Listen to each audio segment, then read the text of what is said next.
Yes.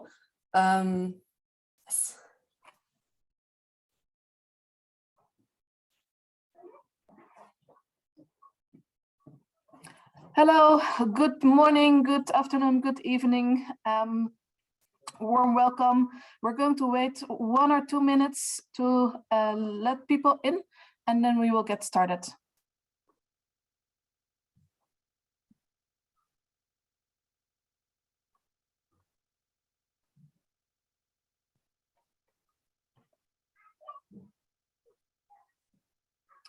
For those that are just joining, a warm welcome. We will get started in a minute. Very pleased that you're with us today.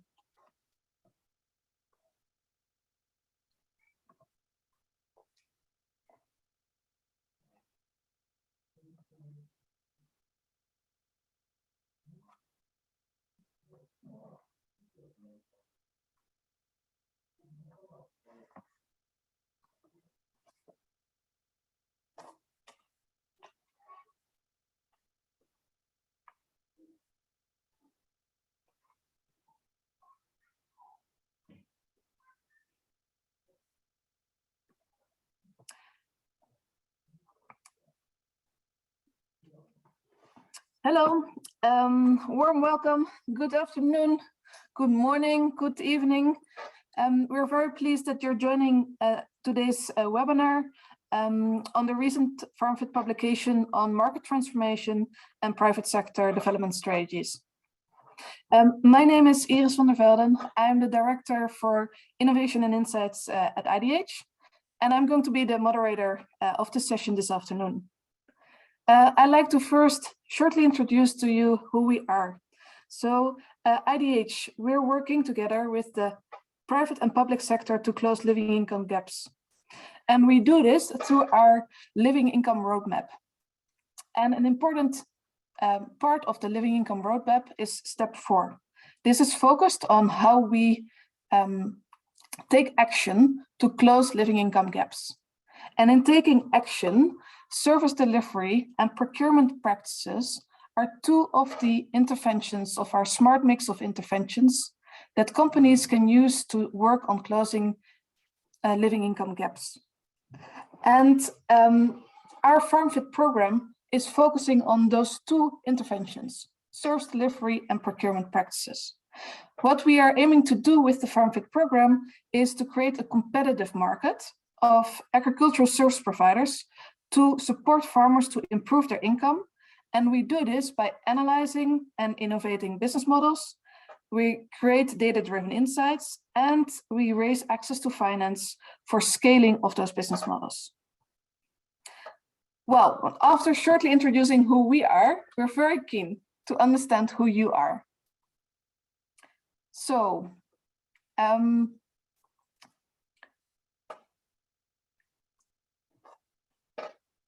what kind of organizations do you work for? So please click on what's most relevant, what's most applicable to you.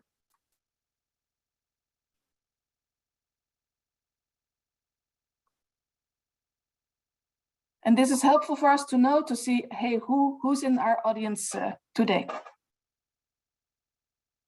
Let me give you 1 more minute and then see who's in our virtual room today.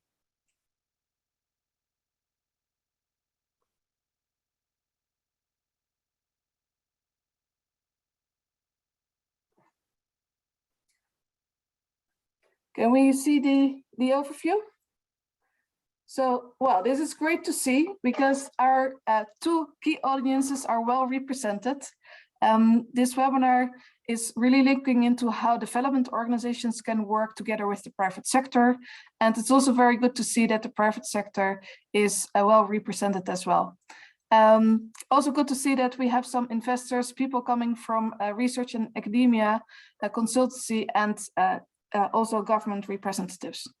So thanks for letting me know, right, to who's today in this virtual audience. So what do we want to achieve one more question related to where you're dialing in from, to know whether you're just awake or you're ready for dinner. So could you, one more question to you, where you're based? And hopefully this is a very easy one for you to respond to.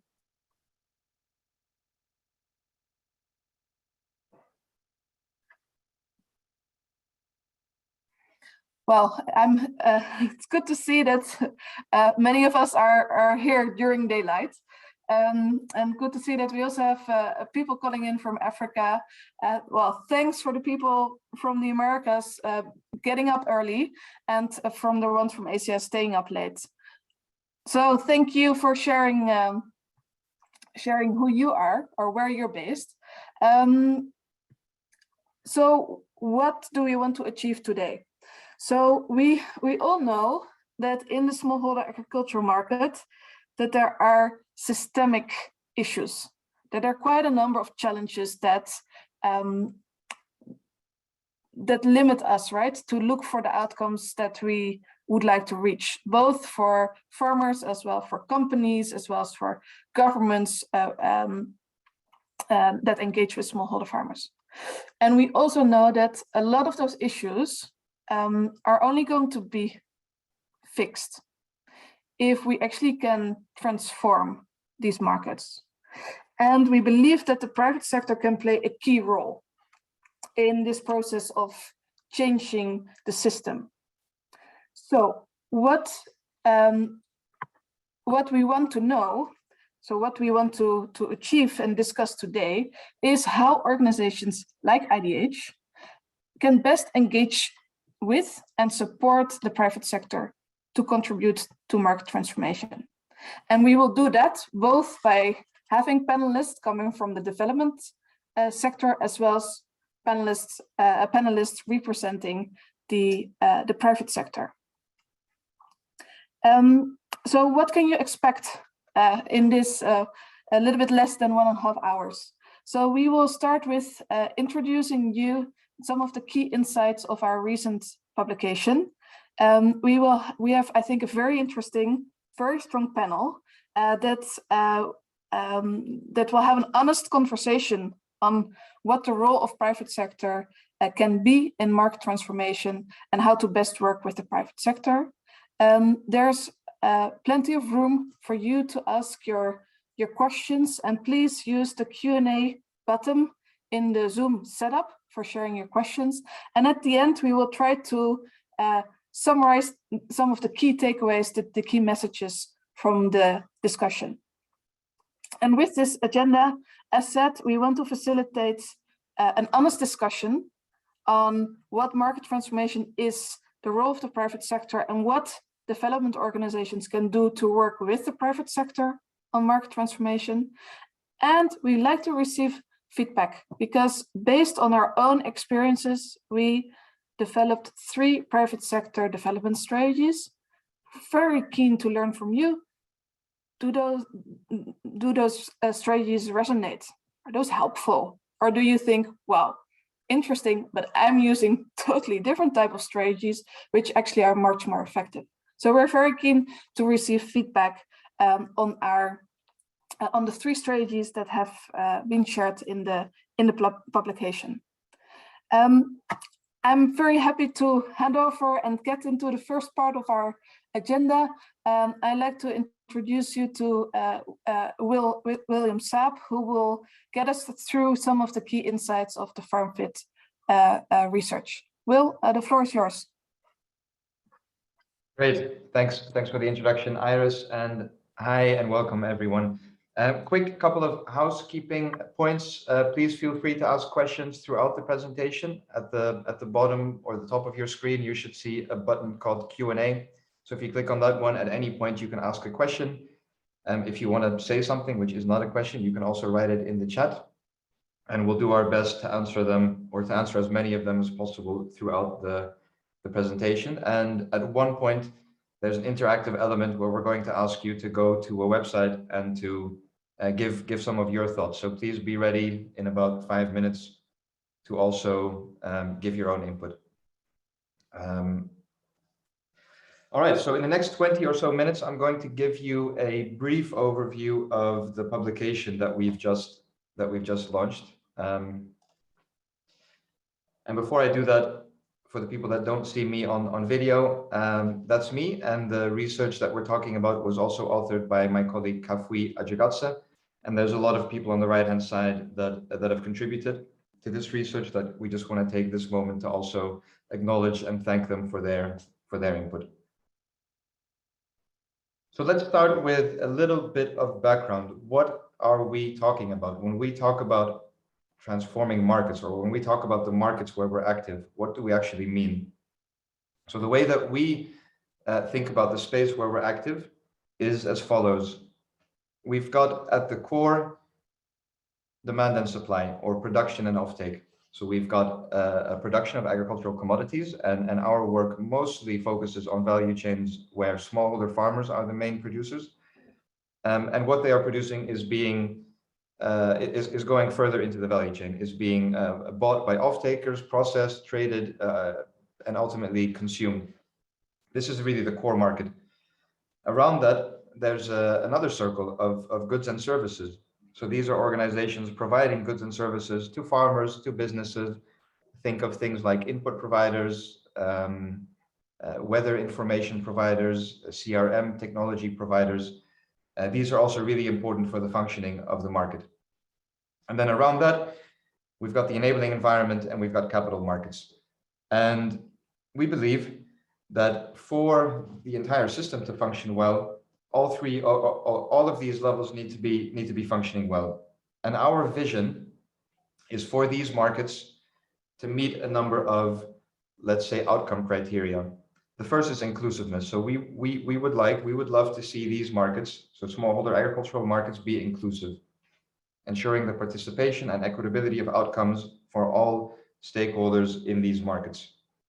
And by the way, of course, that means also stakeholders which might not directly be visible on the visual on the left should also be included. So not just farmers, but also laborers, farming households, and the broader rural community. Second, sustainability. So these markets should be ensuring a positive social and environmental outcomes. And finally, commercial viability. So what we mean here is that for the long term, for the change and the positive outcomes to be, let's say, systemic, to remain, there needs to be commercial viability. If we only depend on non-commercial solutions, we think the long-term, let's say, resilience of these markets might not be quite so strong. We're not saying that every single challenge in smaller agriculture needs to be resolved in a commercial way. We are saying that we want to try to make these markets, or we want to contribute to making these markets more commercially viable where possible. So what is the work that we do, and how does that actually fit into this vision? Well, of course, I don't have time to tell you everything that we do, but just to give a few examples, we analyze service delivery models. So we look at organizations that are providing goods and services to smallholder farmers, and in many cases are also sourcing from those farmers. So we analyze their models to try to understand how are they doing and what improvement opportunities might there be. In some cases, we provide these organizations with technical assistance to help them innovate, to help them grow, to help them try new things. We develop and share knowledge products, and actually today's session is about one of these knowledge products. We have a benchmarking database that you can find on our website, where you can see what are some indicators that we've collected from working with over 100 companies. And finally, the Farmfit Fund co-funds innovative business models. So as you can see, most of the work that we do is with the private sector. Now, in the course of our work and over the past few years, we ask ourselves a number of questions, and you probably have asked yourselves these kind of questions as well from time to time. Questions like, as a support organization, how do we decide which companies we work with, and how do we decide which companies maybe we don't work with? Does the work that we do, does it quote unquote fix markets? Should it fix markets? Should we position ourselves as fixing markets? And what is the long-term impact of the work that we do. So beyond the direct impact of that we have on a company, is there some impact bigger than the sum of the individual projects that we do? So as we were asking ourselves these questions, we also realized there were some, let's say, shortcomings in our thinking, especially when it comes to market transformation. So just to give you a few examples, we have the ambition to transform markets. In fact, it's even in our mandate. We have the ambition to contribute to transforming markets. But like I said a couple of minutes ago, we mostly work with individual companies. So how can we transform markets, or how can we contribute to transforming markets if we mainly work with individual companies? We use the term transformation a lot, but either we don't really define exactly what we mean, or we use it inconsistently. So we use it today in a certain way and tomorrow in another way. And finally, we set and communicate pretty big targets, but we don't always achieve all of our targets, or in some cases, we don't know how we can exactly measure whether or not we've achieved it. So I've said the word market transformation a couple of times, and I've also said that one of our challenges is that we sometimes use the term inconsistently. So before I go on, we'd be really curious to hear from you. What comes to your mind when you hear the term market transformation? So for this, please, can you go to the website menti.com and use the code which you see at the top of the screen, and then you should be able to submit your answers. And I'll just wait a minute to see what kind of answers we get. And you should also have the link and the code in the chat.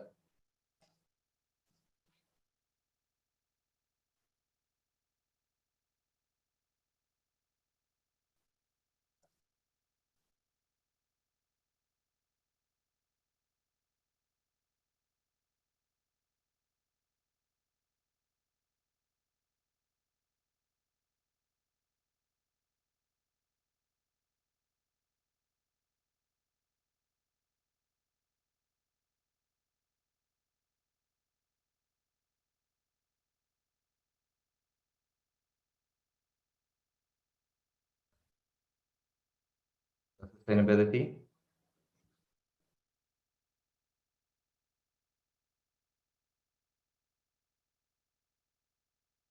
Either everyone has written sustainability so far, or we're still waiting for the system to update.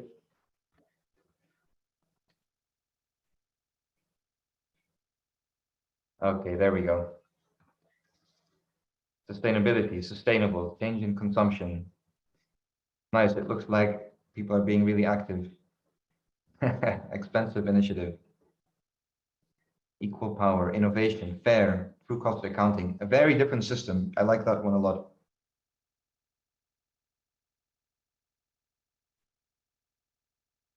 Inclusiveness, equity, fairness, innovation.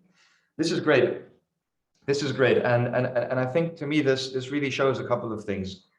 First of all, it shows that this is a concept that really evokes a lot of ideas and a lot of thoughts in people. And they're not always exactly aligned.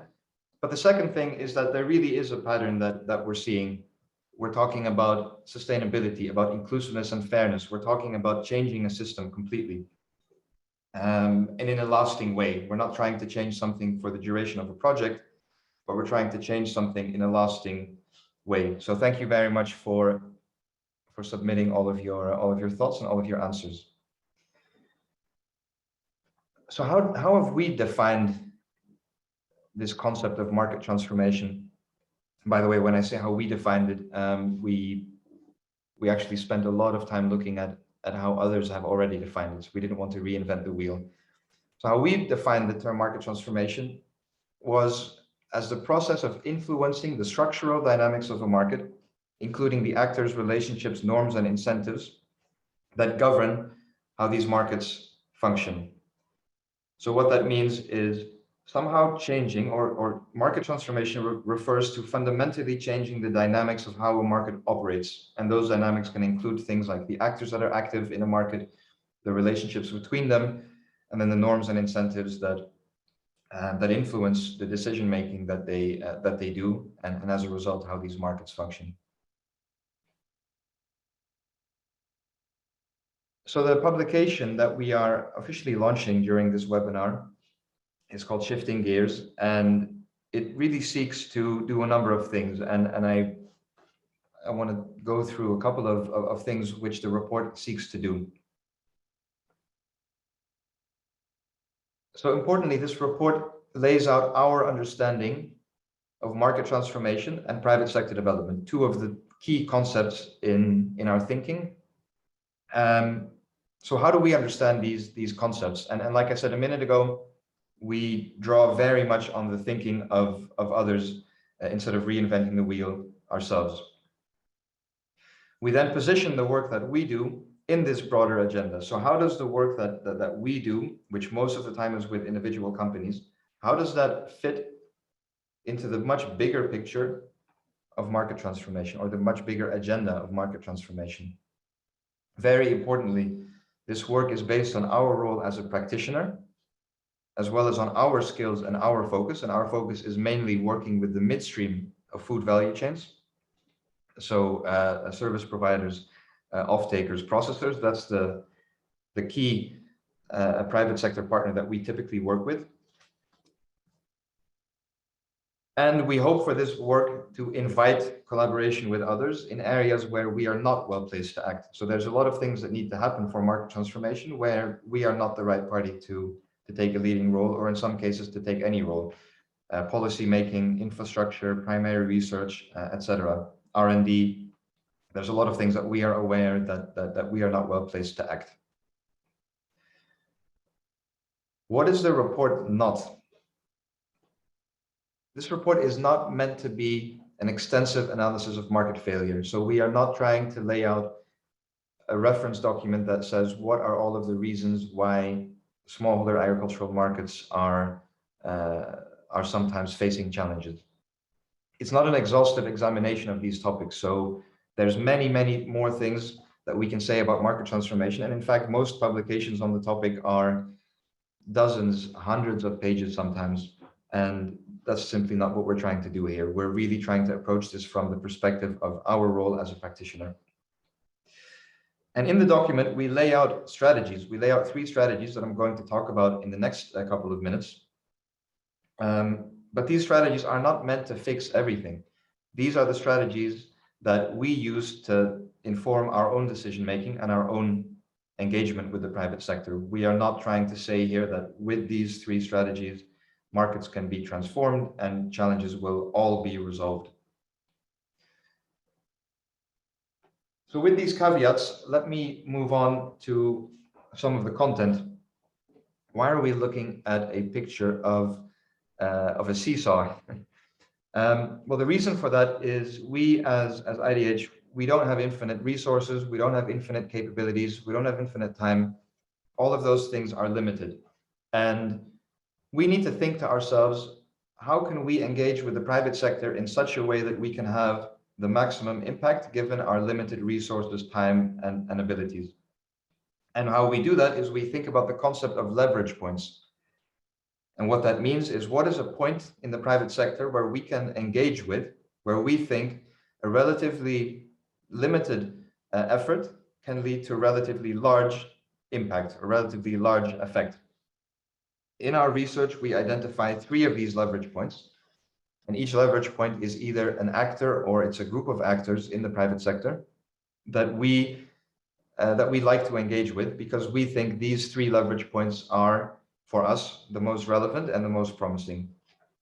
So let me talk you through the 3 leverage points and the 3 corresponding strategies that we've created in our research. The first one is called the holistic provider strategy. This one is probably quite familiar to a lot of people. When we talk about a holistic provider, we talk about one organization that is able to operate as a one-stop shop. So one organization that is able to provide smallholder farmers and often smallholder farming communities with a very wide range of goods and services: training, inputs, finance, capacity development of cooperatives. It's an integrated service offering that is providing many of these things, and in many cases, it's also combined with sourcing. So it's one organization that is the touch point for smallholder farmers for many things.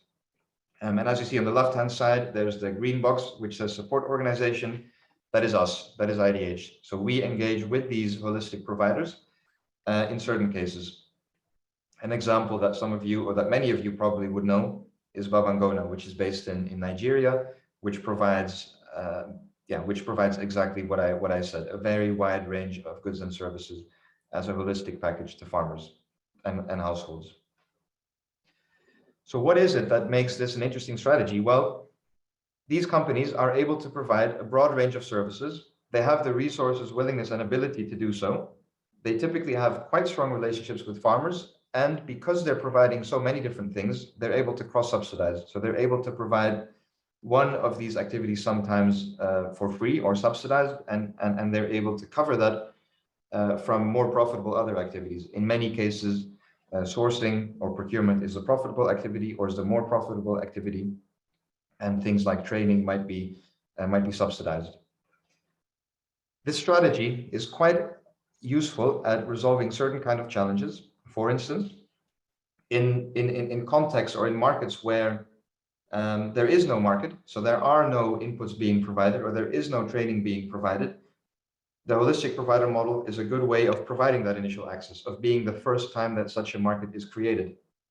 And it's also very good in situations where multiple interdependent services are needed, meaning many things are needed, but they are all needed for each individual one of them to be successful. So perhaps inputs need to be provided, but the only way inputs can be provided is if there's also training and there's also finance, and none of these are already existing at the moment. So we believe this strategy is well suited to value chains which are tight or which would benefit from being tighter. So strong relationships between companies and their customers and suppliers, and or markets or farmer segments which have a lower commercial viability. Of course, there's limitations to this strategy. It obviously requires an organization that is capable, willing, and able to do this. It's generally not that well suited for complex goods and services, because if an organization is providing 10 different services, they typically are not specialized in any one of them. It can, of course, increase the dominance of or the dependency on those holistic providers. So if a farmer is interacting with one organization for many different things, of course, it can create or exacerbate a power imbalance between these organizations and farmers. The next strategy, we call it the service coalition strategy. So this one involves working with what we call a horizontal coalition of small, medium, or large organizations. So that means bringing together a number of organizations. Let's say it can be a bank, an input provider, an off-taker, and creating a coalition among them. They all work together and they align and coordinate the services and goods which they provide. An example would be the Farm to Market Alliance, which is active in a number of countries in sub-Saharan Africa, and which is exactly that. It's a coalition of a number of different organizations, all of them providing complementary goods and services, and approaching their customers with a combined service offering. So what makes this an interesting strategy? Well, it allows for synergies and specialization among the different partners. So if there's 5 different partners, each one of them can specialize, and each one of them therefore will be quite good at the one thing which they do, or the one or two things which they do. So allowing specialization, but at the same time allowing synergies, because they are all coordinating the way that they are providing their services. And if it's done right, there's mechanisms to share the cost, risk, and value created among these different actors, which is more efficient and often also more effective than all of these organizations doing it on their own. What type of challenges does it resolve? Well, there's many cases where complex and quite specialized services are needed, and the holistic provider model that I just talked about previously might not be able to provide these more complex and specialized services. Maybe you can think of something like insurance products or mechanization. It can overcome fragmented access to information. So many of these companies, if they work individually, they all might have a bit of information, but they don't have the full picture. By working together, they can improve that. And finally, there are some costs which are quite high when it comes to working with smallholder farmers, and working together as a coalition, you can share the investment in some of the digital and physical infrastructure that you need. The context in which it's well suited to serving farmers that are active across value chains. So cases in which one off-taker, for example, would not be able or would not be interacting with farmers on all of the food value chains that they are active in.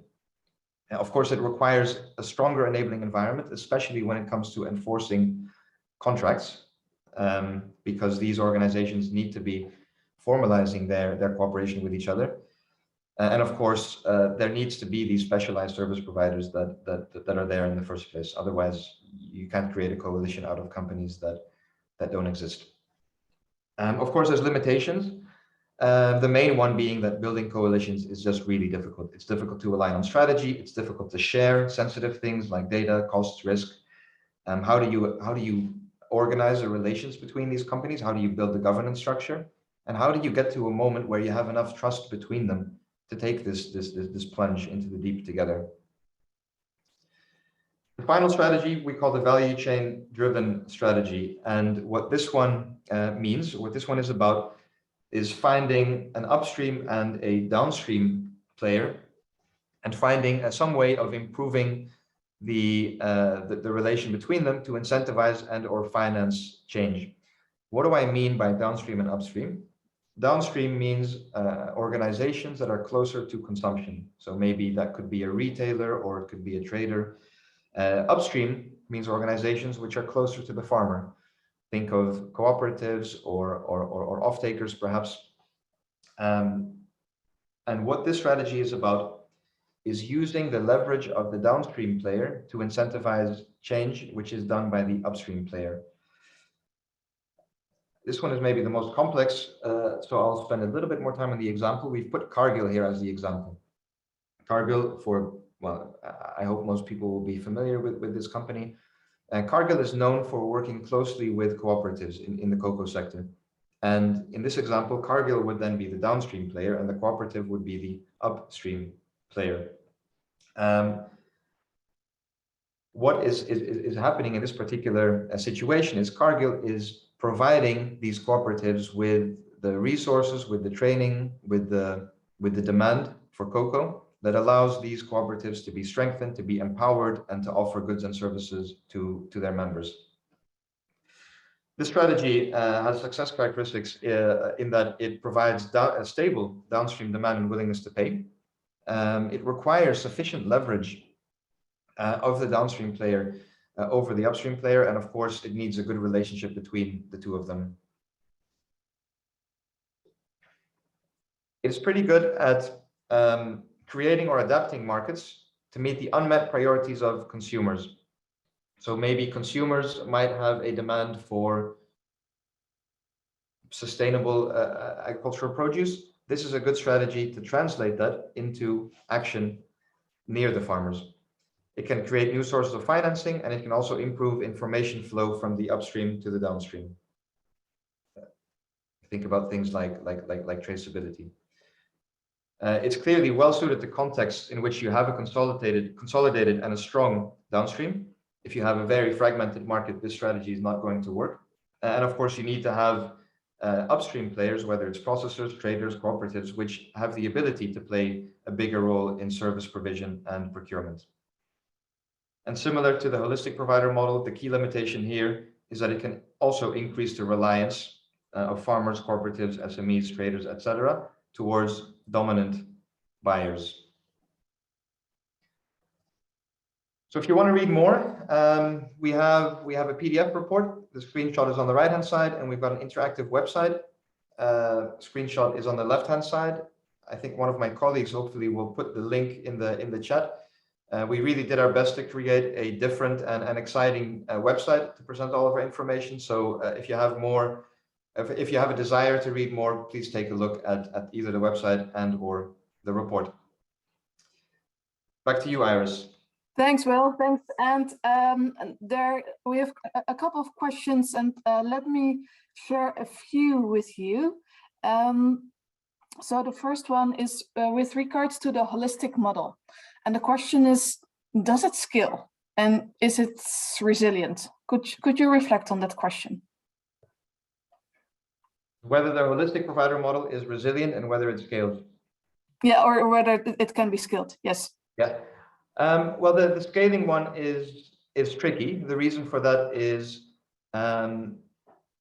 many times holistic provider models are operated by organizations which are also sourcing from farmers, and that means that the scale is therefore limited to the size of their own sourcing operations. Whether it's resilient, that's a tough question also.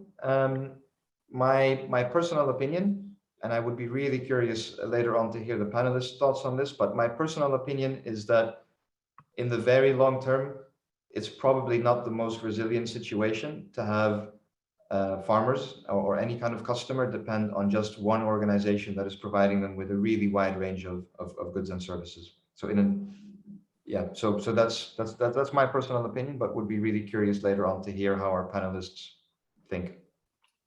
Thanks, Will. I will share two more questions with you. One from Leonie Rosarini. The question is that which strategy has proven so far to be the most successful one, and so being defined as creating a win-win for all involved, especially the smallholder farmers?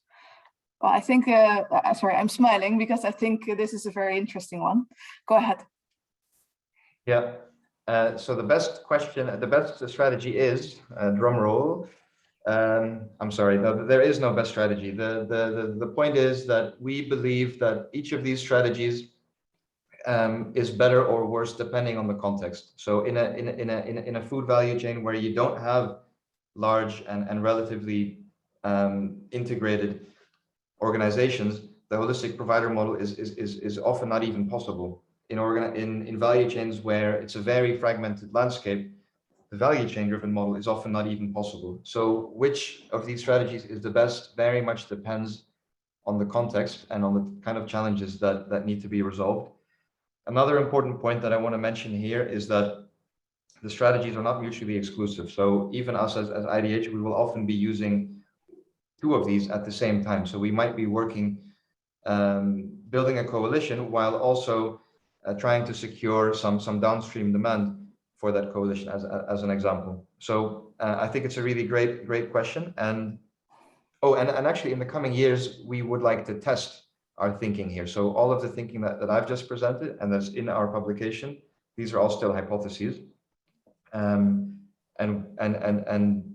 they're not entirely based on hypothesizing, they're based on the experience we have in the last 6 years of working with all of these organizations. But we would like to test them, and we would like to see whether what we think is the best strategy in a particular context, whether that's actually the case. Yeah, thanks, Will. And I think building on your point, right, that depends a lot, right, on which context you're in. I think maybe one last point, I think you maybe also can give an example of companies that actually shifted between strategies, right, that evolved because they learned that a certain strategy didn't work and they actually evolved into another strategy. Yeah, I'm actually going to invite my colleague Kaf to say something about this one because he's actually worked on a really good example. So Kaf, you want to say something about shifting between strategies? Thanks, Will. And I think this ties well in with the earlier question about does the holistic provider scale? So a couple of instances, one working in Kenya with Syngenta, one working in Tanzania with Raphael Group. I think what we see is that a lot of these service delivery model operators, they're often providing inputs on credit, and there's quite a big working capital drag by providing inputs on credit, which really limits their ability to scale. So when they do look to scaling, and as we've transitioned in our support to them, it's gone from looking at how can we support that individual organization to carry out all these activities to how we can crowd in other organizations, FSPs, other input providers, insurance providers in order to do that. So some of the concrete examples we see a lot are moving from holistic provider towards service coalition. We also see a lot moving from holistic provider to value chain driven. That said, and I won't take up the time, sometimes, and as Will mentioned, building coalitions and managing relationships can be difficult. So then you can often see that initially you might start with a service coalition or a value chain driven strategy, but then in the end, it makes more sense to focus on one organization in a holistic provider format. Thank you. Thanks, Scott, for giving that example, right, on how those strategies can evolve, also on how service providers are developing. I'd like to move to the panel discussion. And as I said in my introduction, I think we have a very strong, engaging panel with us today. Let me first introduce you the panelists. The first one is Catalina Eikenberg. She's leading the Sustainable Business Unit at Neumann Coffee Group, which is the largest coffee trading group in the world. And with their sustainable sourcing strategy, they're providing different type of services to farmers, including input, trading, access to finance. And Catalina, her background is in microfinance, and she also has been working before with TechnoServe. So welcome, Catalina. Great to have you on the panel. And in this panel, Catalina is representing a private sector player. Our second panelist is Lucas Simons, who is the founder and owner of New Foresight, a strategic consultancy company, and Scope Insight, a business intelligence company working on a standard for farmer organizations. But he is an international recognized thought leader on systems change and sustainable market transformation. Very pleased to have you with us, Lucas, and I'm sure you can share some of your broader experience in working on market transformation. Our third panelist is Sheka Katabaki, and he's the Deputy Program Director for Agrifin.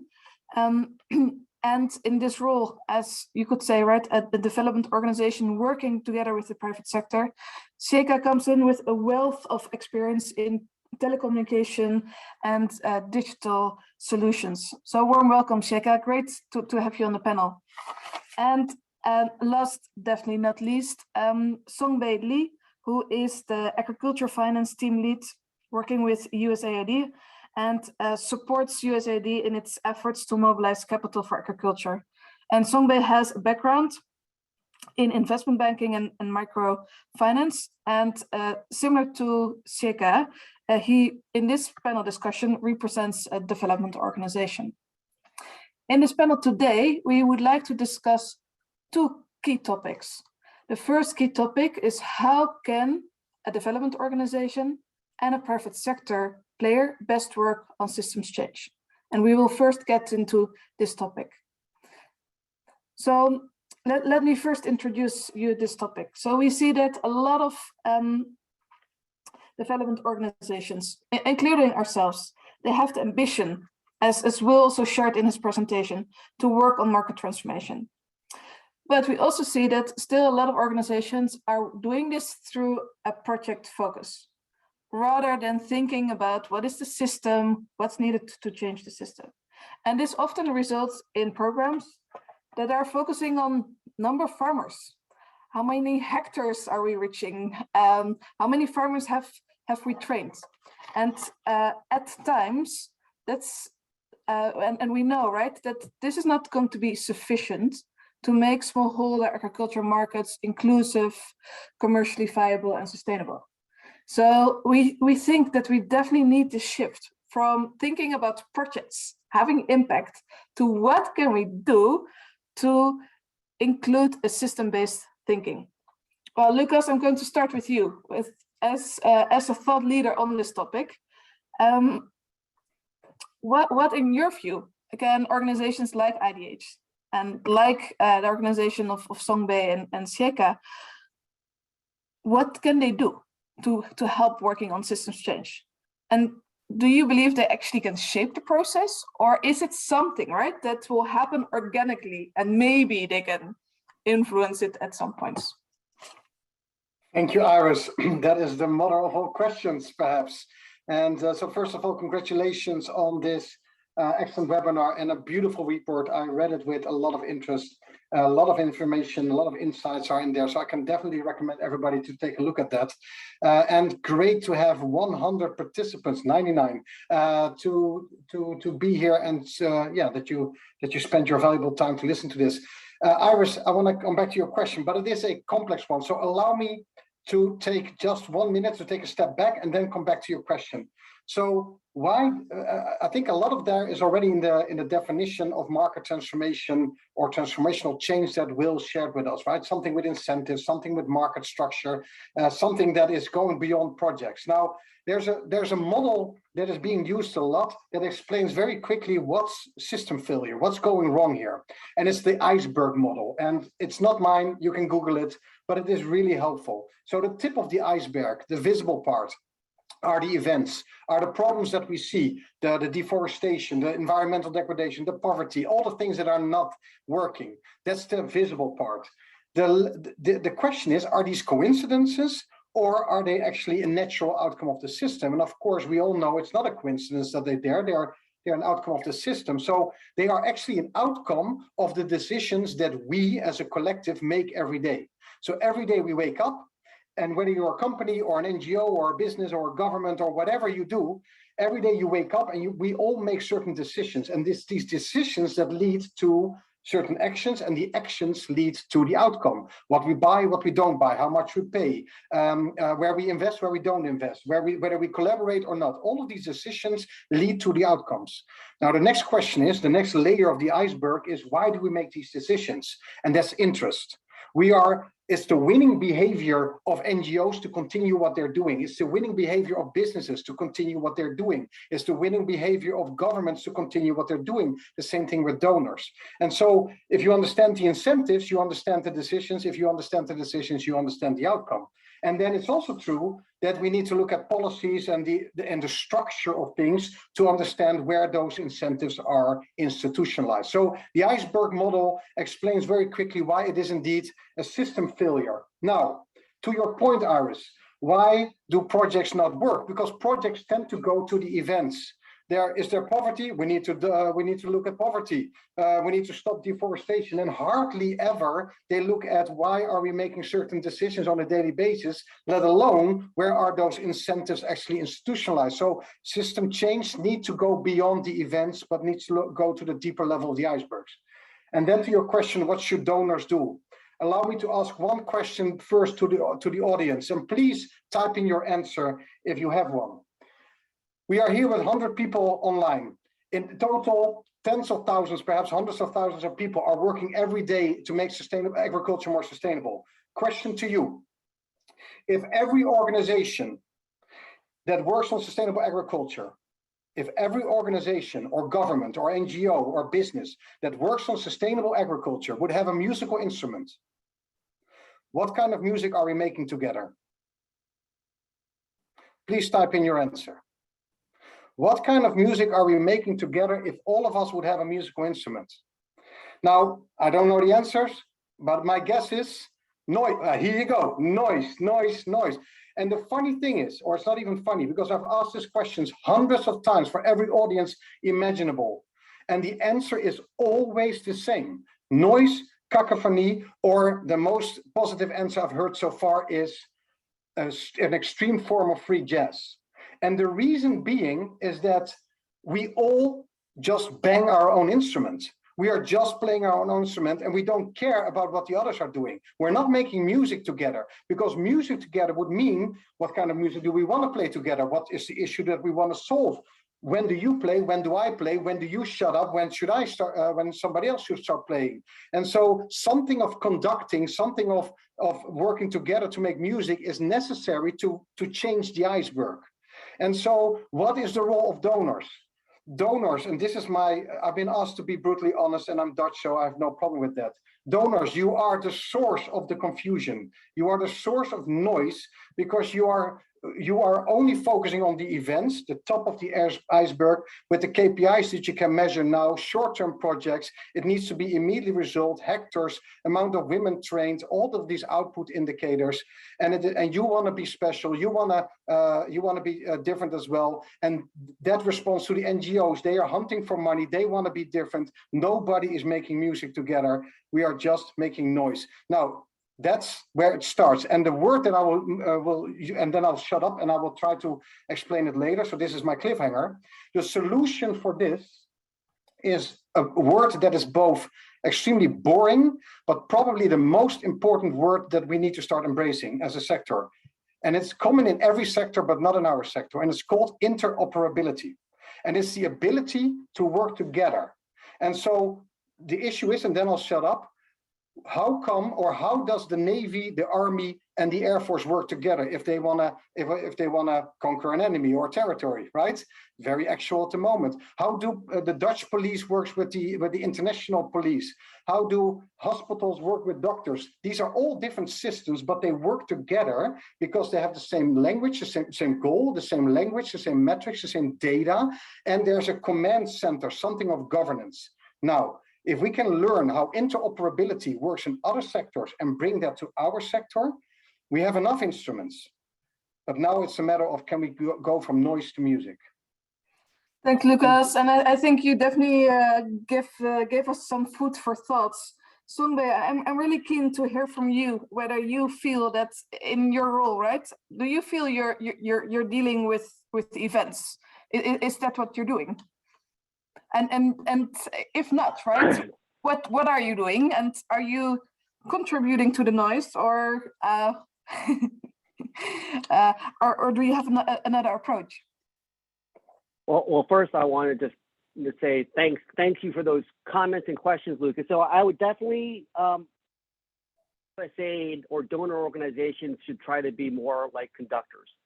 So I think, you know, that's one role. I think that's probably we talk a lot about, but it's a role that I think it's really important for us to play. The other part I'll mention is that the boring stuff about why it's challenging, why we may more often contribute to the noise, it's because of procurement issues. The standard USDA program is a 5-year contract that's bid out and started up and then shut down. And that's one reason I'll just say that I think there's a lot of people now, you know, broad agency support for a private sector engagement, which just is to really generalize, is saying it's a project that would continue after our funding ends. I mean, the thing I'd step back and say is, we might have, you know, I think we didn't spend enough attention to private sector engagement before, and now I think there's way too much expectation of what it can accomplish. I think that, you know, there kind of the donor funding, there is a role for us when we talk about private sector engagement. I think we have to understand that it's targeting a different segment of stakeholders or beneficiaries, customers, whatever you want to call it. The example I'd use there is the farmers that Bob Angona works with is going to be a different type of farmer than the farmers that One Acre Fund works with. And Bob Angona trying to take a more commercial, call it private sector approach, and One Acre Fund really taking a poverty alleviation approach. Just a couple other things I just want to also step back and say, I'm a finance guy. And I think, you know, from where I sit, I don't like to use terms like market systems or market transformation. I mean, first of all, market systems to me is intuitively easy to understand, but very difficult to operationalize. I think if I want to take a market systems approach, I really need to start thinking like a policymaker. I need to think like an economist. But I'm working in this, in some ways, a silo of finance, which I think is an input, as a tool to achieve other development goals. But what we often see is that we just focus on programs, not just programs just focus on capital mobilized, right? Because it's a lot easier to count, and big numbers always sound good. So I think, you know, it's just I think we can acknowledge that, but that's just something we just have to kind of go a little deeper. We know we need to have those metrics. Like I think what Lucas is saying, interoperability. Like what are those metrics just besides capital mobilized that we can kind of try to measure more systems change? The last thing I just wanted to say, it's just two things are that when you think about market systems, and I'm getting kind of market systems and private sector kind of, I'm kind of using them interchangeably. But like one shift I've seen at USAID is that we've shifted from working with smallholder farmers to agri-SMEs, to SMEs, because that's thought of as a market approach, because the farmers are always going to need subsidies, and SMEs are businesses that we think that once we can support, they can grow and they won't need our support in the future. Again, agri-SMEs, I'm not sure at what point that they'll stop needing subsidies, but will require less subsidy maybe than direct support to smallholder farmers. And just to read a quote, this is every USAID mission and office in the country has their own strategy. And I'm just pulling a quote from one of them that kind of is just an example of this shift that's happened. It says, conventional project assistance to smallholder farmers, which has failed to have lasting transformative impacts on reducing poverty or the continued need for external assistance, and instead focus on unleashing private sector investment. So, I mean, to me, I was surprised to even read that, but it is kind of reflective of what I've been hearing as far as this shift. And then the last thing I'll say is— could you repeat that? It was difficult to hear your first part of your sentence. Sorry, so this is just repeat the gist of it. The excerpt is just saying that they're shifting away from conventional project assistance to smallholder farmers, which has failed to have lasting transformative impacts on reducing poverty or continued need for external assistance, and instead focus on unleashing private sector investment. So meaning that the shift from the whole idea being that these projects, we want to support projects that are going to be sustainable, a market approach, a private sector approach. But my point is that it is shifting who you focus on, and it's not going to be the answer for all the problems we're working on. And I'll stop there. Thanks, Sungbae, and thanks for your also, I think your honest reflection, right, on the also difficulties, right? If you would like to work on market transformation, how to operationalize it, right? If you have your specific area of expertise. Catalina, over to you. You're at the other end, right? You're working for a private sector company, working with these kind of support organizations. What, in your view, what role can a company like Neumann Coffee Group play in changing the system? Thank you, Iris, and congrats on the report to the team. Congrats to this initiative. First, I want to say, let's take a step back and just, mention it is commendable that finally development organizations are acknowledging the importance of working with the private sector, right? Because some years ago, it was all about just giving money to NGOs, right? And it was almost like, what is the most effective NGO in achieving XYZ outcomes or output indicators, right? So I think it's really commendable that IDH is leading also this thought process around, okay, actually, if we want to move from projects to market transformation, we need to also move from thinking that the core partner to engage with is an NGO versus the core partner to engage with should be private sector, because the private sector are the ones that are present in that ecosystem, let's say for good, right? An NGO receives some funding, does some intervention, and then eventually funding is gone and that's over. And I think this is a really, really important key point that for decades was not really acknowledged. And now, at least I think as a development sector in general, we have made that step. And I think great that IDH in this report is putting it also so bluntly. Now, I think when we talk about private sector, there doesn't need to be a conductor of the orchestra, right? This is a bit the beauty of the private sector. It's about competition that leads to efficiency. And yes, we've got market failures, so that's something to deal with. But I'm not sure that I agree with this analogy that it's, everybody making noise and that there needs to be some kind of grand organizer.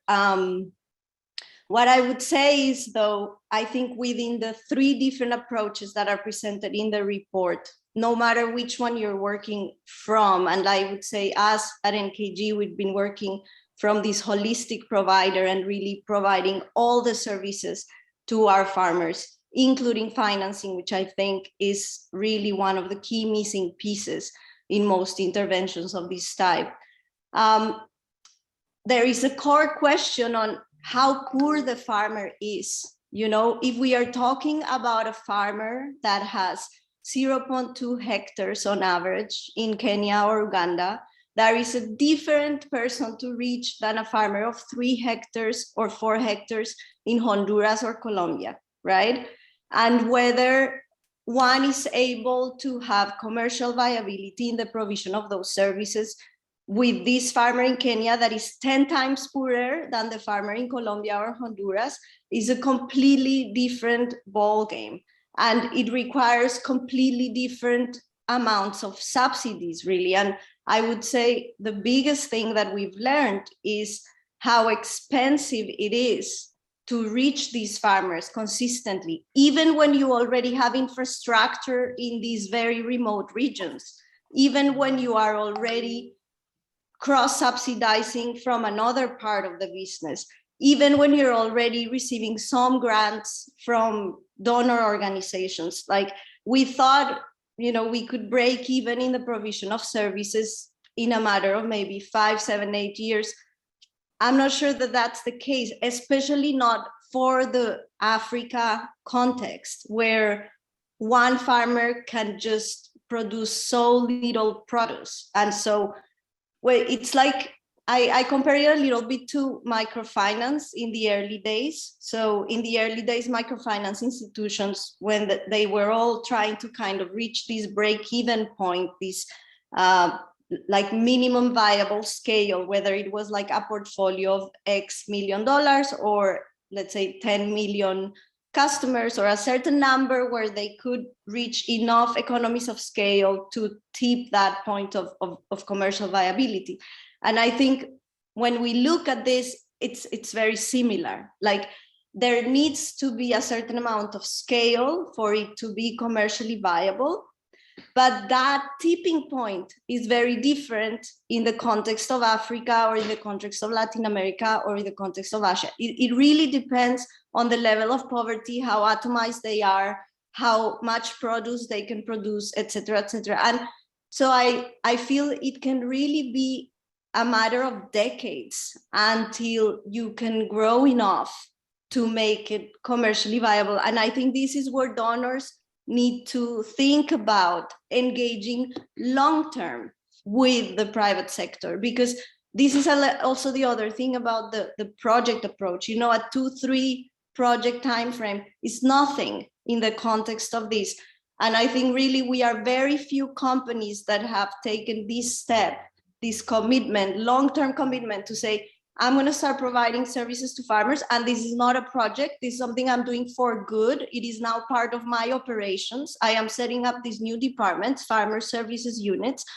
And when you begin that journey, you're engaging in a journey of multiple decades. And this is where donors need to make up their minds. Okay, are you ready to engage with this private sector company for a journey that is going to take some decades? Yes or no? Because this is where things will work. If you continue thinking about these 2, 3, 4 years, it's not really going to go very far.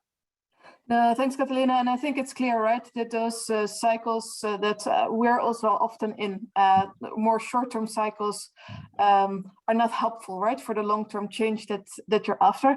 And thanks for highlighting, right, the type of model that you're working on, but also the real struggle, right, that you face to make this model commercially viable. I will get back a later bit to you on what you think, right, private sector can do in help changing the system.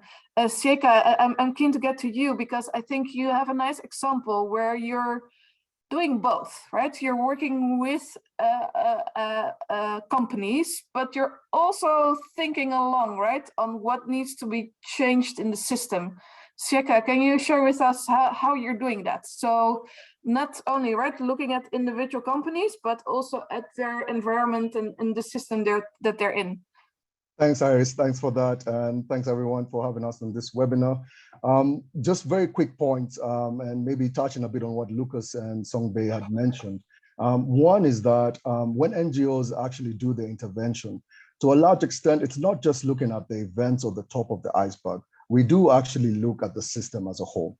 Yeah. And what you see in terms of the activities that we are delivering on the ground are now those projects that tend to tackle one or two issues on the system.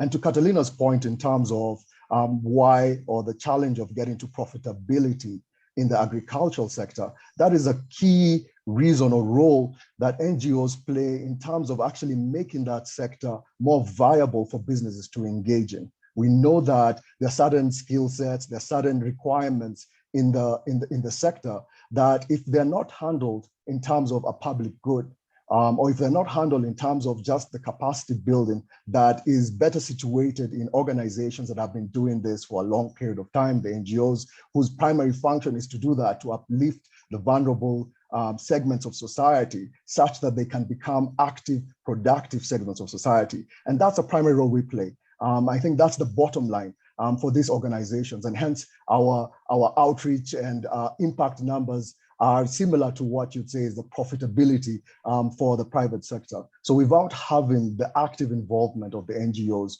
who are the specialists in the system, then you're missing out on a lot of things and a lot of possibilities to actually transform or move the agricultural sector into a sector that is producing benefits across board for all actors that are involved, not only just the smallholder farmers, but again, for the private sector players, etc., just to make sure that we have holistic outcomes. In terms of what we do that is more systemic in our approach, is that looking at one of the big issues, which is the information asymmetry, and how digital solutions can actually transform and resolve that. So we go a long step to saying, why hasn't it happened naturally? Why hasn't the private sector been able to do this on their own? And we try and identify what are the barriers that are limiting this digital economy, digital innovation, and information asymmetry. And I think that's one of the things that we'll tackle and actually resolve some of the systemic issues in the market. We try to bring stakeholders together so they can learn from those different experiences. And then as a whole, the sector moves to a better place. I'll just share those few comments and wait for the next question. Yes, thanks, Sheka. And I think it's really interesting, right, to hear from you how you are identifying some of the key barriers, right, that withholds the private sector to grow and make their models more sustainable and commercially viable. I'd like to move to another question, which is we're here, right, to try to change the system for better outcomes. But we also know that there's a reason, right, why the system is as it is, right? There's a reason why the status quo is as it is. So have you seen trade-offs? So actually, and reasons why certain actually participants in the system are fine, right, with how the system is. So how do we deal with the resistance for change? And what are the trade-offs? So do we know examples where actually either smallholder farmers or private sector have gained much more over the other one? Maybe some projects, right, can have huge impact during project period, very good for smallholder farmers, but not commercially viable. So companies may not continue with them because, well, as we just heard, right, there are funding cycles, and when the funding ends, the project may end. Or projects or approaches where actually the win for the private sector is disbalanced with the win for smallholder farmers. Yeah, yes, go ahead. Let me quickly go on that as you're closing that part, since I was actually talking about some things related to that. And I think on the one hand, what we are seeing is that, yes, with some of these projects that do not have a sustainable pathway forward in terms of once the project funding is completed, what's the next step? How does the system automatically then correct for actions, and take advantage of the opportunities that have been created by that project to continue to produce the outcomes that are required. And that is why, and it's great that this paper is also talking about it, that is why a serious consideration on private sector needs to be in place. So once you have actually uplifted the farmers, improved the farming systems, supported innovation around whether it's infrastructure, logistics, etc., who's going to offtake? Who's going to actually then take this opportunity and start to present better outcomes in the food system for all players writ large? And that's critical. And that's why the conversation of what is the role of the private sector, what is the role of the public sector and the donor community is actually in question today, yeah, in terms of how do we then go beyond looking at, again, these projects and the trade-offs, and then how do we go beyond that to create a more sustainable, holistic system?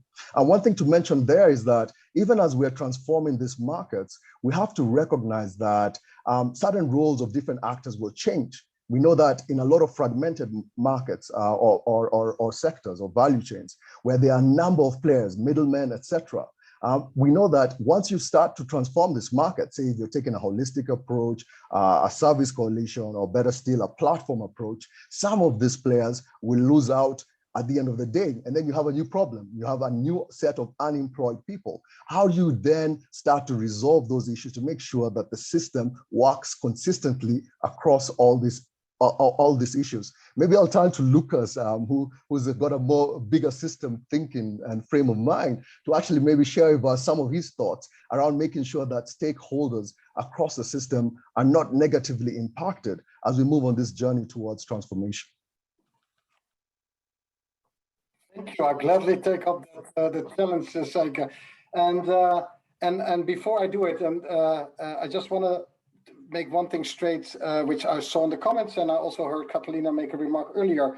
From noise to music, we need conducting. We don't need a conductor. I don't believe that there's one organization who has oversight, all control. That's not the issue here. But conducting so that we are aligned in what we want to achieve. And indeed, like you said earlier, Seika, who should be doing what? What is the role of the government? What is the role of private sector? What is the role of banks and these capacity builders? And how does that together then that we're actually working into the same direction? That is the conducting I'm looking for. And then to your point or your question, is there resistance to change? Absolutely. And it is well documented in every system literature. It's actually one of the definitions of the commons is that we can go to a devastating outcome, everybody realizing it, that we're going there, everybody even seeing that it is not in our interest and that it's even actually better to solve it together, but still feeling trapped in the system, I have to, and then the outcome is inevitable. It's part of the system, the game theory, if you will. And there are different types of resistance, and I think it's good to mention them. Again, these are caricatures. I just put them on the table. You either recognize them or you don't, and there are always exceptions. I mean, that's very important as well. But there is one line of resistance, people who just don't understand it, right? There is no problem. There is no issue. Come on, it's part of life. It's so that is one part there. They are just denying the whole issue. There are those who are, it's not in their interest to change, and there are a lot. Right? There are a lot of companies who their whole business model is in buying cheap and selling expensive and having that position, and they are not contributing. Again, there are exceptions, and there are more and more exceptions. But there are also a lot of NGOs who just want to continue with what they're doing. There are a lot of donors there. There are a lot of governments there, right? With all of their interests, legit or illegit, to continue doing because it's good business. The system works for them. And so that is just resisting to the change because they don't want to change. Then there are also that perhaps they don't understand it or they don't feel that they are they have the capability. So there's a lot of resistance. And the interesting thing is, that resistance, the arguments used over time change. And we see it here in the Netherlands as well, right? So sometimes we don't even have to look that far to Africa or Latin America or other countries that are emerging economies, it's happening in our own system as well, where our own agricultural system here in the Netherlands is failing big time, and we hear the same arguments. I have to do it. I cannot escape. I have to externalize. I have to intensify. I have to buy very cheap. Otherwise, they go to my competitors. Our own government is failing as well in managing our own agricultural system. So the arguments are there. The important thing to remember is system change will know winners and losers, and there is no other way. There's not one example of where a system has changed and everybody benefited, everybody was better off. No, we have too many farmers in the system. One of the reasons why there is such poverty. And if we change the system, they will probably no longer be in agriculture, have to do something else. Are they winning? Are they losing? I don't know, but they will have to change. Some companies will probably disappear. NGOs will disappear. Donors need to perhaps change their ways of working. And so there will be winners and there will be losers, and that is the fact of life. The interesting thing is, if we don't act, there will be more losers. And so it's also not every man, leave no man behind. It's not possible in system change. People will win, people will lose. Some are positioned better than others. So we cannot save them all, but we can try to conduct the system as much as possible so that it actually leads to as much benefits as possible. Yeah, thanks, Lucas. Songbei, in your experience, right, working with you as AID, what worked well? So when you engage with the private sector, where did you feel, right, that you were mostly supporting winners? I mean, first of all, I just wanted to say, maybe I stretched the music analogy too far to say we're a conductor. Maybe it's more that we should be agreeing on what music we're trying to play together. It's a coordination role instead of everyone acting on their own agenda. But just moving on to your question, Iris, you know, I think the question of what I think we should be doing and what works well, and Alina, I would say it's Neumann is a great example. It's something that doing, and just what we realize is how important it is and how challenging it is. And the point that she was making, it's going to take longer than we expected, you know, to break even. It's going to take longer to scale. And I just think the other thing I'd point out is how Neumann is a company that's doing this, because, and maybe I'll speak for Catalina, but she can add to it. I think they're in a very unique position. They're a large multinational corporation that's private, that I just think is able to kind of make these decisions that maybe a public company, it would be more challenging because of their different stakeholders. And I'd also say that the work that they're doing, she made a point about it being like microfinance, which I agree as the model, but I think it's very different. And I'd say like 1 Acre Fund is like a microfinance model, but it's very different because most microfinance institutions did get to a point of scale and became self-sufficient, whereas 1 Acre Fund, the type of farmers they work with, they will always require subsidy, and that might be the same level of the farmers that Catalina is working with. So my question is, if they're doing the same kind of work, a private sector company doing the same kind of work as a traditional NGO that's doing that type of work, we're okay giving the NGO money to do that work. How can we give it to our private sector company? And I don't know the answer to that. Like right now, we're supporting Neumann with a guarantee, a financial product. But I think the work that they're doing is very similar to the work that other organizations are doing. They're just getting grants to subsidize their costs. I think one important, two suggestions would be, we need information of what that subsidy is. Neumann is doing this for a business reason, but they're also creating a public good by working with these farmers. So how do we know if we did provide direct subsidy to Neumann, how do we know that it's being used effectively and not just subsidizing their profit? The second thing is, how can we build, you know, some sort of support services that could help the farmers that Neumann's working with, but also farmers that maybe other coffee companies are working with as well. So it's not just anchored to one company. So the other example I'd say of what I'll just say I think is working well is the things that I think that we need. I think one is the data. I just keep going back. This data about, you know, for me, it's all about subsidy. You know, the money we have is subsidy, whether we use it for direct services or for private sector engagement. What's the data of how much we're spending and what we're getting for it? Transparency. You know, I see a lot of money that we spend. You know, there's not a lot of transparency because of competitive reasons. That's understandable. I think when I think of a market systems approach, I think a lot of it is working with existing players, international funds, local banks, but existing. We spend a lot of time creating new funds, but working with existing funds. Policy engagement we talked about. I think all these things are actually kind of covered by one program that we support called Aceli Africa.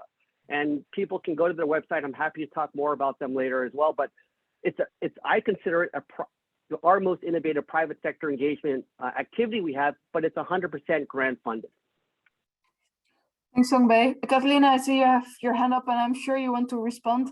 I'm also keen, right, to see how you look at this trade-off. Is there a trade-off, right? Also for you as a business, right? Are you as a business, right, gaining maybe a little bit more than the farmers that you're working with, or maybe even the other way around? Could you reflect on that? And I think probably also want to respond to Songbei's remarks.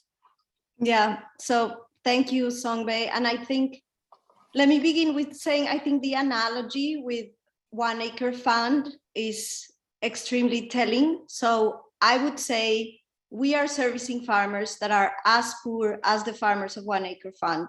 I've looked at some numbers, and I can say that with some confidence for the African farmers that we reach, right? Because we reach farmers also in Latin America and Asia that are much bigger. But our farmers in Kenya and Uganda are pretty much as poor as the farmers of 1 Acre Fund. 1 Acre Fund continues to receive like so much grants, right?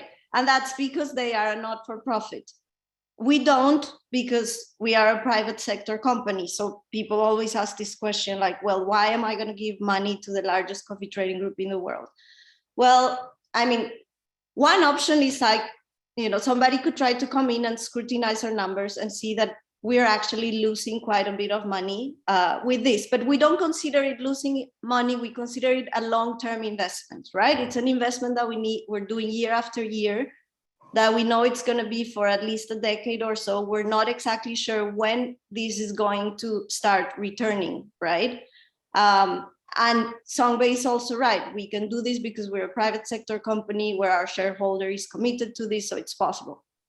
Now, how about the donor were to just look at, okay, if I've got somebody who is making loans worth $70 to farmers that have 0.2 hectares, and you do some benchmarking, you can look at 1 Acre Fund, you can look at, I would say another comparable actor could be Opportunity International, for example, in Uganda, we've looked at, and see, okay, for this kind of penetration to this kind of population, how much am I as a donor willing to pay, right? So let's say, and this is actually something I've been discussing with the guys at Aceli, is like, if you look at a loan of $80 to a smallholder farmer in sub-Saharan Africa, and you look at how much the farmer can pay back, etc., you do some math, it's going to be pretty obvious that this needs a subsidy. Like there is no way that this can be commercially viable unless you're cross-subsidizing from somewhere else. So how about you say, okay, well, me as a donor, I'm willing to subsidize when the service looks like this, when the service is reaching this type of farmer. And if it is being done, on an ongoing basis, regardless kind of the subsidy. So let's say right now, as we are servicing 10,000 farmers in Uganda, and a donor could say, okay, if you service another 10,000, if you go to 20,000, I will pay you, 50% of the operational cost of that loan per farmer per year or something, so you can enter more like a negotiation of like, dear donor, what's the impact that you would like? Okay, you would like to get to X number of people, and we tell you, okay, this is what it costs us. We can show you numbers of like how much it costs, and then you have that kind of conversation, instead of saying like, okay, you are going to put all these like target indicators, reach this and that, etc., etc. So I think one could really change a little bit the way the conversation is done. And I really feel 1 Acre Fund has been able to do this really well. And I really wish that us in the private sector, we could be looked at a bit more like them. And I know that there's room for skepticism because we are a company. So yes, it is a for-profit company, but anybody who has worked in trying to reach smallholder farmers in these kind of places knows how hard it is, knows how much work it is, knows how costly it is. So it's really not something where the company is just, having a walk in the park and making a bunch of money. Like, it's not like that. And I think those who are knowledgeable in the field know it. So they could go like a step forward and acknowledge like, okay, this company is making a massive effort. Let me see how I can come in and try to help them scale something that is very promising. Yeah, thanks, Catalina. I think it's interesting, right? What you bring up. I think you almost frame it as like a payment for performance system, right? Yes. Where you a payment for performance system for scaling into specific farmer segments. I think it's a very interesting suggestion. I like to use some of the last minutes to get a bit more reflections from, and I'd like to start with you, Sieka, on the 3 strategies that we shared, right? We know they're not extensive, they're definitely not perfect, they're a way. So if you think about the 3 strategies that we shared, do you recognize them? And do you say, well, maybe you're actually using one of them? Or do you say, well, actually, in my organization, this is the strategy that we're using. It's really different from what you have put together. Could you reflect on that? Thanks, and I was just getting off mute. And very quickly, and sorry, I'd like to point out a bit on the 1 Acre Fund situation before I move on to the strategies, just very quickly. I think, and a key thing that 1 Acre does is really look at inclusion and organizations like 1 Acre Fund. So if no one is tackling the question of inclusion and how you then bring certain vulnerable groups into the economic system in one way or the other, and sometimes it will need subsidies, it will need some strategic support.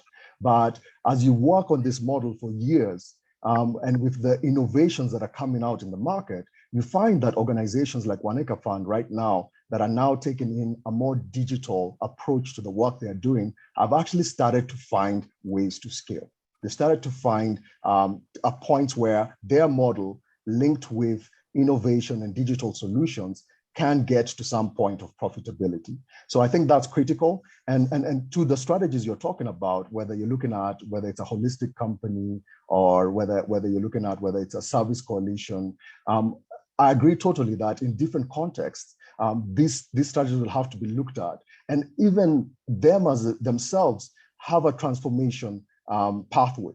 Yeah, more often than not, as Catalina has mentioned, many of these holistic organizations will tend to start moving and becoming service coalitions. I would like to say actually platforms where they see themselves with the power that they have in the system being enablers to allow other participants with more specialized skill sets to actually participate, to lean on the assets they have built to actually then make the whole system more viable. Catalina mentioned that doing all the work oftentimes is not profitable.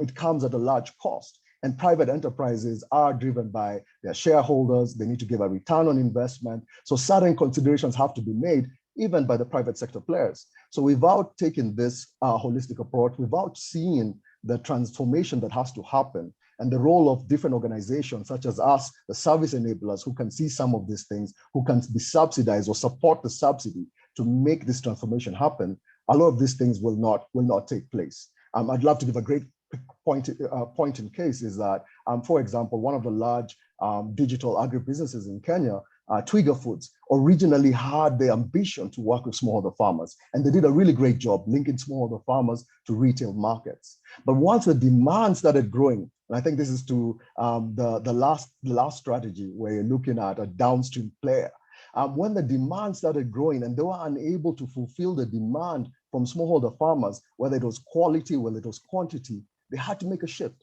And they had to make a shift to start working more with medium scale and larger scale farmers. And what does that mean? It means that small scale farmers are left out in one way or the other. And these small scale farmers still have the capacity to produce. They still have markets that they can reach, but that distortion leaves a lot of gaps. So I think we still have a lot to learn as we're trying to take these ideas forward. And I think as we continue to share these ways of working, we will come to a much more comfortable solution that will work for the majority.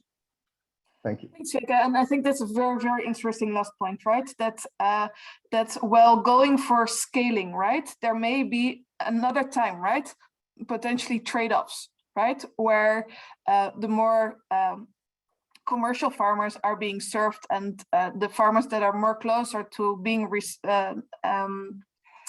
at the lower end, right, may drop out. I think that's very, very interesting. And I think also that is something that in our program, we definitely haven't cracked yet, right? So we haven't cracked yet the nut on how to get to commercial viability. And thanks, Catalina, for being openly sharing, right? Also the challenges in reaching commercial viability.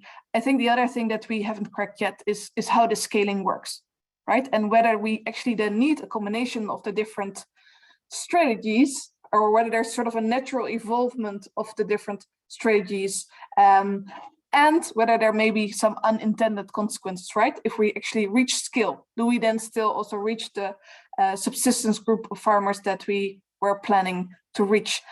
We have 1 minute left. I'm going to say a very big thanks to you. I very much enjoyed the discussion. I enjoyed your honesty, your openness. I think we touched on a couple of very challenging topics, right? What is market transformation? What can the private sector do in that? What can development organizations do?